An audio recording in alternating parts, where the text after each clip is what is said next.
Hello दोस्तों, तो कैसी हैं आप सभी लोग। तो कहानी की शुरुआत में हमें एक लड़की को दिखाई जाती है जो रशिया का एक मशहूर बेले डांसर होती है जिसका नाम है डोमिनिका। वो काफी साल से डांस करते आई है और अपनी सिक मॉम को देखभाल कर रही है। एक दिन वो अपने माँ को केयर गिवर के पास छोड़कर काम पे चली जाती है। वहाँ अलग अलग लोगों से मिलती है जिसमें उसका अंकल इवान भी शामिल है जो रशिया की खुफिया एजेंसी में काम करता है। मुलाकात के दौरान दिमित्री हॉफ नाम का एक आदमी डोमिनिका के साथ फोटो खिंचवाने के लिए कहता है और उसे इस तरह से छूता है कि वो अनकंफर्टेबल फील करती है। बाद में जब डोमिनिका डांस कर रही होती है तो उसका पार्टनर गलती से जंप करता है जिससे उसका पैर टूट जाती है। उसे तुरंत ट्रीटमेंट के लिए अस्पताल जाना पड़ता है। उसके बाद हम मॉस्को में काम करने वाले CIA एजेंट नेट से मिलती है। एक दिन उसे ग्रेवयार्ड में किसी इंपॉर्टेंट व्यक्ति से मिलना होता है लेकिन पुलिस वहां आकर उसे चौंका देती है। नेट तुरंत जमीन पर गोली चलाकर वहां शोर मचाता है। इसे उसका फ्रेंड मार्बल बिना पकड़े से वहां से भाग जाता है लेकिन नेट पुलिस द्वारा पकड़ा जाता है और उसे यूनाइटेड स्टेट की दूतावास ले जाया गया है जहां उसका कॉलीग और बॉस मौजूद होती है और तभी बॉस उसे बताती है मार्बल सुरक्षित है। लेकिन जो कुछ हुआ उसके कारण नेट को अगले दिन वापस अमेरिका जाना पड़ता है। इसके बाद इवान जनरल व्लादिमीर के साथ मिलने जाता है जो SVR नाम के एक सीक्रेट एजेंसी चलाता है। वो उसे ग्रेवियर की पार्क में नेट के साथ किसी से मुलाकात होने की वीडियो दिखाती है। वो ज्यादातर उस व्यक्ति में रुचि रखती है जिसको वो नहीं जानते हैं। इसके बाद हम डोमिनिका को देखती है जो एक अस्पताल में जागती है। इसके बाद वो देखती है उसका पैर स्टील की फ्रेम से फंसाया गया है। वो असल में बहुत ही दुख महसूस करती है क्योंकि वो समझ चुकी है वो और डांस नहीं कर सकती। अब कुछ महीने के बाद हमें दिखाई देती है डोमिनिका अभी भी चलने के लिए छड़ी यूज करती है। एक दिन उसका अंकल इवान डोमिनिका से मिलने के लिए आती है और उन्होंने उससे बताता है कि उन्होंने उसका काम करने के लिए किसी और को ढूंढ लिया है, इसीलिए उसके थिएटर वाले अब उसे काम नहीं देंगे और उन्होंने उसकी हेल्प करने के लिए बोलती है और उसका काम जानने के लिए उसका ऑफिस में आने के लिए कहता है और वो उसे एक पैकेज देती है जिसमें उसके पुराने डांस पार्टनर और उसकी नौकरी छीनने वाले नई व्यक्ति की प्राइवेट फोटो भी थे और फोटो के साथ रिकॉर्डिंग से पता चलता है उसकी साथी ने ही उसे दुर्घटना का कारण बनाया ताकि उसके गर्लफ्रेंड इनकी जगह ले सके। ये जानने के बाद डोमिनिका मदद के लिए इवान के पास जाती है और वो उसकी हेल्प करने के लिए सहमत हो जाती है लेकिन केवल तभी जब वो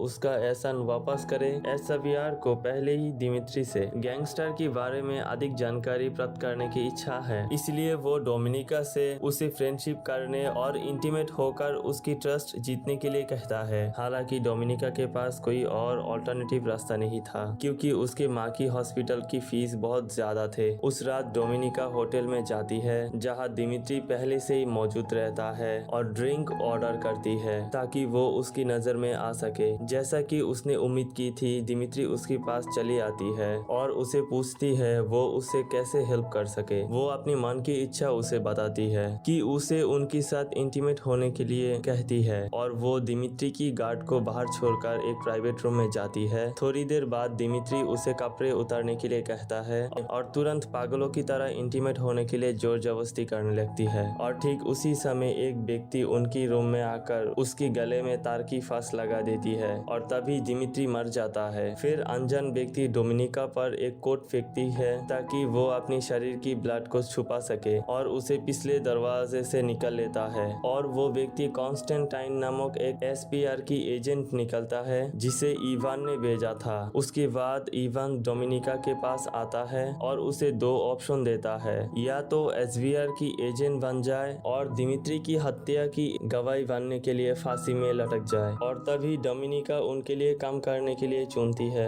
इसके बाद डोमिनिका को एक्सट्रीम स्टेट स्कूल 4 में एडमिशन मिल जाती है जो स्पैरो SVR को ट्रेनिंग करने के लिए माहिर है, जो अपने लक्ष्य को लुभाने के लिए सेक्स को उपयोग करने की कोशिश भी करती है। और तभी उसके आने पर स्पैरो की मुख्य प्रेसिडेंट मेट्रॉन द्वारा किया जाता है जो उसे एक नई पहचान देती है और अगले ही दिन उसे क्लास में ले जाती है। मेट्रॉन वर्तमान वर्ल्ड पावर के ऊपर भाषण देती है जिसमें इस बात पर जोर दिया जाता है कि रशिया एकमात्र ऐसा देश है जो इसे ठीक करने के लिए बलिदान देने के लिए भी तैयार है। और वो स्टूडेंट को ऐसा भी घोषणा करती है कि उनके शरीर अब देश की है और उन्हें जो भी कार्य सौंपा जाता है उसे सही से पूरा करना उनके ऊपर कर्तव्य है। इसके बाद हम देखती है, नैश की मुलाकात CIA की पैनल से होती है, जो रशिया में उसकी गलती के लिए उसे बर्खास्त करने की फैसला करती है। हालांकि नेट कहता है कि उसने कई दिनों तक मार्वेल के साथ काम किया है और किसी और पर भरोसा नहीं किया जा सकता है, और उसकी रिपोर्ट पर अंततः विचार किया जाता है और उसे खुद को साबित करने के लिए दूसरा मौका भी दिया जाता है। फिर उन्हें मार्वेल के साथ कॉन्ट्रैक्ट फिर से स्थापित करने के लिए निकटतम शहर बुडापेस्ट में नियुक्त किया जाता है, लेकिन उन्हें पता नहीं होता कि उनकी हर कदम पर SVR द्वारा निगरानी रखी जा रही है। स्कूल की मैट्रॉन्स स्टूडेंट को सिखाती है कि कैसे पहचाने कि उनकी टारगेट क्या चाहती है। वो टीवी पर कई सारे फोटो भी दिखाती है और उनसे उनकी इच्छाओं को पहचानने के लिए कहती है, और पहली फोटो का गलत आंसर विक्टर नामक एक घमंडी स्टूडेंट से दिया जाता है, और तभी डोमिनिका उसका सही आंसर देती है और दूसरी स्टूडेंट सही अनुमान लगा लेती है और उसे क्लास के सामने बुलाया जाता है ताकि एक लड़के को खुश किया जा सके। लड़की घुटनों के बल बैठ जाती है,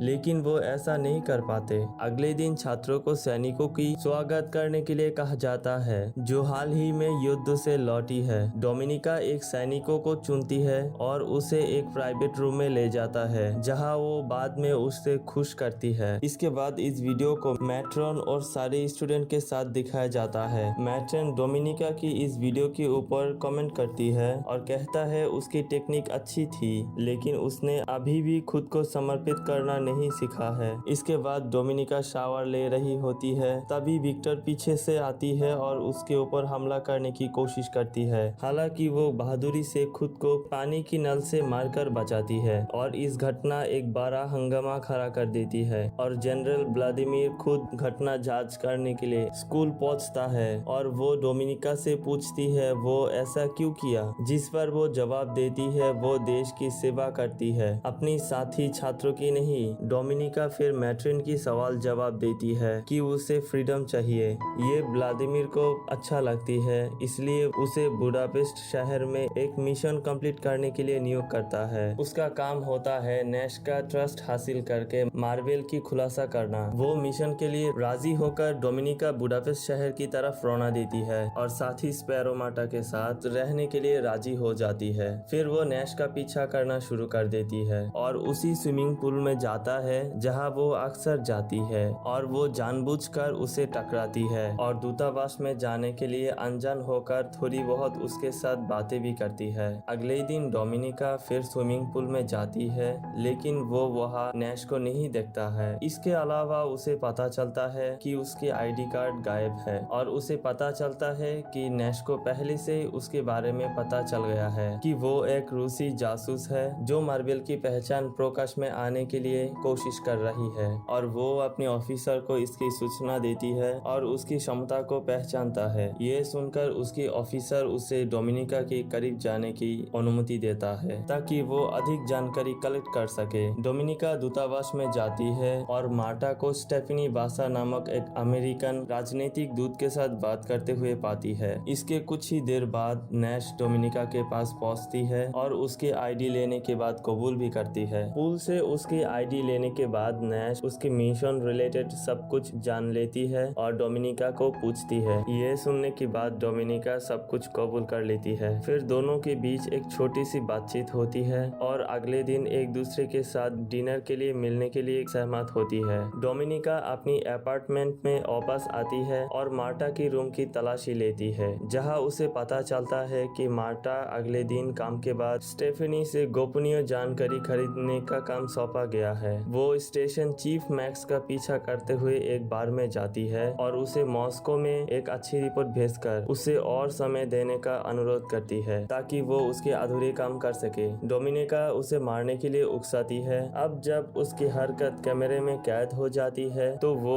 उसे एक बेहतर रिपोर्ट भेजने के लिए ब्लैकमेल करती है, अन्यथा वो उसे पुलिस के हवाले कर देगी। इसके बाद नैश डोमिनिका के लिए रेस्टोरेंट में वेट करती है, लेकिन जब वो लंबे समय तक नहीं आती तो वो रेस्टोरेंट से निकल जाती है। डोमिनिका उसके पीछे उसके घर जाती है। वो दरवाजे की घंटी बजाती है और वो उसे चुपके से अंदर आने देता है। नेट घबराहट में पूछता है कि उसे घर का पता कैसे लगाया। इसके बाद डोमिनिका टीवी की वॉल्यूम बढ़ा देती है ताकि उसे ग्रेवयार्ड में क्या हुआ इस बारे में पूछने से पहले उसकी आवाज ना सुनाई जा सके। सके। जवाब मिलने के बाद वो उसे किस करती है, लेकिन नैश उसे बीच में ही रोक देता है और अगले दिन डोमिनिका नैश को घर जाने के लिए कहता है। इसके बाद डोमिनिका से इवान को अचानक मुलाकात हो जाती है, जो नैश के साथ उसकी मिशन की जांच करना चाहता है। डोमिनिका अधिक समय पाने के लिए झूठ बोलती है और उसे बताती है वो मार्टा के साथ स्टेफनी की मिशन के ऊपर भी काम करती है, लेकिन इसके लिए वो अधिक पैसे की डिमांड करती है। इवान इस पर विचार करती है और अपना कोड लेते हुए अभी के लिए जाने का फैसला करता है। डोमिनिका उसकी कोड की जांच करती है ताकि वो बाद में खुफिया जानकारी कलेक्ट कर सके। उस शाम डोमिनिका घर लौटती है और मार्टा की डेड बॉडी को बाथटब में देखती है। इससे पहले कि वो समझ पाती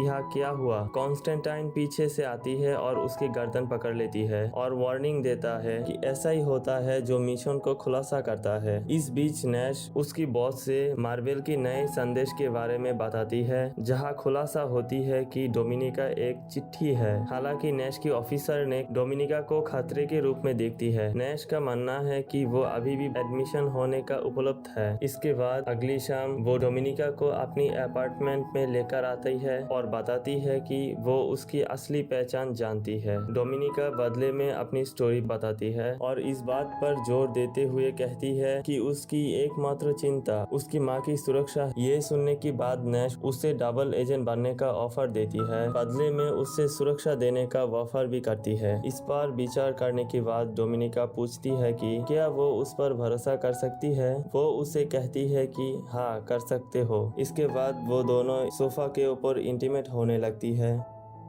इसके बाद डोमिनिका नैश की ऑफिसर से मिलती है, जो उसकी बात को लाइव डिटेक्टिव मशीन के दौरान टेस्ट करती है। जब वो परीक्षण पास करती है तो वो पैसे मांगती है और वादा करती है कि स्टेफनी बासा से इस जानकारी को खरीद सकते हैं। अगले दिन डोमिनिका स्टेफनी के साथ मिलने और लेन देन कंप्लीट करने के लिए नैश के साथ लंदन जाता है और वहाँ एक होटल के कमरे में रुकती है। स्टेफनी होटल में पहुँचने की कुछ समय बाद ही डोमिनिका वहाँ पर पहुँचती है और कहती है उसे मार्टा ने भेजा। जब स्टेफनी को यकीन हो जाता है कि डोमिनिका उसे पेमेंट सौंप देंगी, डोमिनिका फाइल को चेक करने के लिए अभिनय करती है। असल में वो फाइल को कॉपी कर लेती है। डोमिनिका डिस्क को टेस्ट करने की दिखावा करते हैं। सौदे की बात स्टेफनी को पता चलता है कि अमेरिका की खुफिया एजेंट उसकी निगरानी कर रही है। तभी वो घबराकर पैसे फेंक देती है और वहां से भागने के लिए कोशिश करता है, लेकिन दुर्भाग्य से वो एक ट्रक की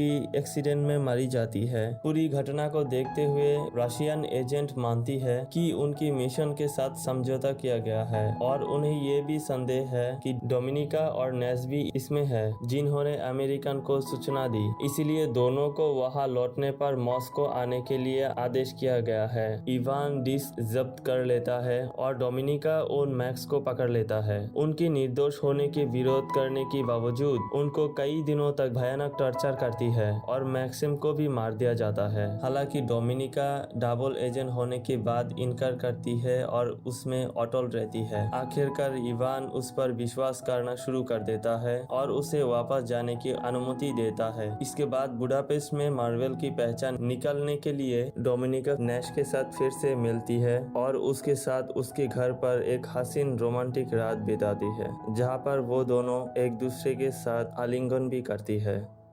हालांकि वो आधी रात जाग जाती है और देखती है कॉन्स्टेंटाइन मार्वेल की पहचान पाने के लिए नैश को कई तरह टॉर्चर करने लगती है। पहले तो डोमिनिका कॉन्स्टेंटाइन के साथ सहमत होती है और नैश को चोट पहुंचाने में उसकी मदद करती है, लेकिन जब कॉन्स्टेंटाइन ध्यान नहीं दे रहा होता है तो वो उस पर हमला कर देती है ताकि नैश बच सके। वो कॉन्स्टेंटाइन के खिलाफ सेना में शामिल हो जाती है और उसे मार देती है, लेकिन वो दोनों बुरी तरह से घायल भी हो जाती है। इसके बाद डोमिनिका अस्पताल में जागती है और जनरल व्लादिमीर उसे अचानक मुलाकात करने के लिए आती है और वो एक्सेप्ट करती है कि ये स्मॉल मार्वेल रशिया की भ्रष्टाचार से धोखा महसूस कर रहा है। जब उसकी पत्नी को इलाज नहीं मिल पा रहा था, तभी व्लादिमीर डोमिनिका से कहती है कि उसके राज उजागर करके वो उसकी जगह ले सकती है। ये सुनने के बाद पहले ही डोमिनिका को लगती है कि ये पागलपन है, लेकिन इसके बारे में सोचने के बाद वो सहमत हो जाती है और रूसी राजदूत के साथ बात करके उन्हें बताती है कि वो जानती है जासूस कौन है और वो केवल तभी बताएगी जब वो मुक्ति हो जाएगी। वो हवाई अड्डे पर मिलने के लिए योजना बनाती है। व्यापार करने के लिए नैश को डोमिनिका के साथ जाना पड़ता है, ये जांचने के लिए है क्या वो व्यक्ति गद्दार है। असल में वो दुखी दिखाई देती है क्योंकि उसे लगता है कि डोमिनिका उसे धोखा दिया है। लेकिन फिर कुछ अप्रत्याशित होता है। रशियन गद्दार को लेकर आता है जो डोमिनिका के अंकल इवान होती है, जो उसे हर चीज के लिए दोषी ठहराता है। यहाँ तक लंदन में जो कुछ भी हुआ उसके लिए भी नैश हैरान है और सुनिश्चित करता है इवान ही जासूस है। जब वो अदला बदली करती है तब रशियन स्नाइपर इवान को गोली मार देता है। तभी हेलीकॉप्टर वहां से निकल जाता है। अंत में वो जनरल व्लादिमीर के साथ एक नेशनल पार्टी में जहां वो सम्मानित होती है। अब वो उनकी माँ के साथ खुश है जहाँ वो चाहती थी। इसी के साथ हमारी मूवी यहाँ पर ही खत्म हो जाती है। तो दोस्तों कैसा लगा हमारे एक्सप्लेनेशन, कमेंट करके जरूर बताना। मिलते हैं अगली वीडियो में, तब तक के लिए गुड बाय।